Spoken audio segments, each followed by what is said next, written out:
Hello and welcome back to my channel. Today we are thinking about the question, when does extreme weather become hazardous? Yeah, we're looking at two case studies today. We're looking at Typhoon Haiyan and the UK drought. So let's go. Super Typhoon Haiyan, November 2013. Typhoon Haiyan formed over the Pacific Ocean in November 2013 at 7 degrees north, where conditions were ideal for tropical storm development. So there was a strong Coriolis effect, there was a deep ocean surface temperature of over 26.5 degrees centigrade, and there was passing over little land to slow its development. This was one of the strongest Category 5 storms to ever be recorded, which is why it's called a super typhoon. Very low air pressure caused a 5-metre storm surge, which swept onshore winds up to 275 kilometres an hour. The coastal devastation in the Philippines included 90% of the Tacloban city was destroyed by the storm surge. The consequences and responses to Typhoon Haiyan. The consequences of natural disasters such as this are usually categorised as primary or secondary. Primary consequences are those experienced immediately during the event, and secondary consequences are those experienced in the following days or weeks. Responses to natural disasters such as this are categorised as immediate or long-term. So the primary consequences. Of this, 6,300 people were killed, mostly in the storm surge. Over 600,000 people were displaced. Over 40,000 homes were destroyed or damaged. Wind damage to buildings, power lines and crops, and over 400 millimetres of rain caused widespread flooding. The secondary consequences of storm Typhoon Haiyan in November 2013. 14 million people were affected, including 6 million jobs were lost. Heavy rainfall caused landslides, blocking roads and aid access. Shortages of power, water, food and shelter, leading to outbreaks of disease. Infrastructure was damaged, including hospitals, schools and power supplies, which affected people's livelihoods and education. And there were lots of incidents of looting and violence in Tacloban, so stealing. So what were the immediate responses?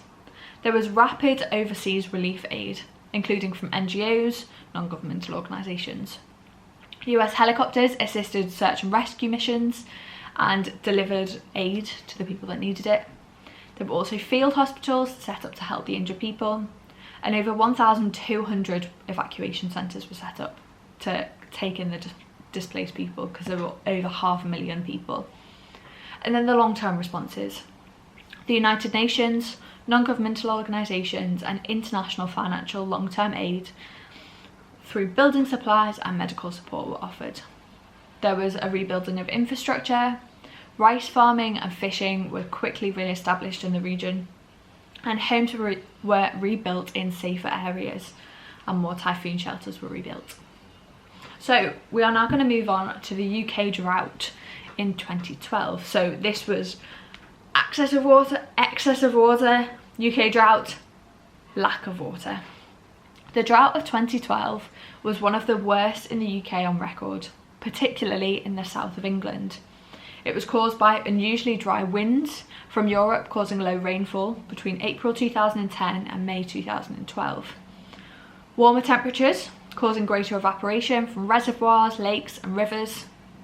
Baked, dry soils made it difficult to soak any water that did rain or come from the sky to soak in, and there was a high water demand and leakage from pipes. So the consequences of and the responses to the 2012 drought in the UK.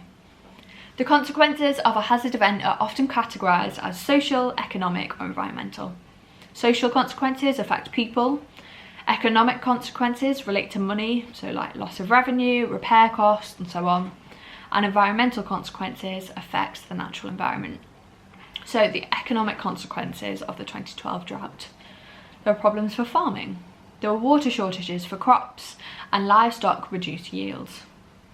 The dry ground also made it difficult to harvest in autumn 2011. The environmental issues. There were problems for the natural environment. Wildfires in South Wales, Surrey and the Scottish borders. There was also water extraction from rivers, which affected ecosystems. And then social problems for people as a result of the drought. Hosepipe bans banned people from watering gardens or washing cars. And responses. The responses to the drought included permits given to water companies to extract water from rivers, hosepipe bans for over 20 million consumers, and media campaigns encouraged domestic water saving tips. So I do hope this has been useful. Do subscribe down below if it has. Feel free to go and pick up any of my revision guides from the description below, they're all there.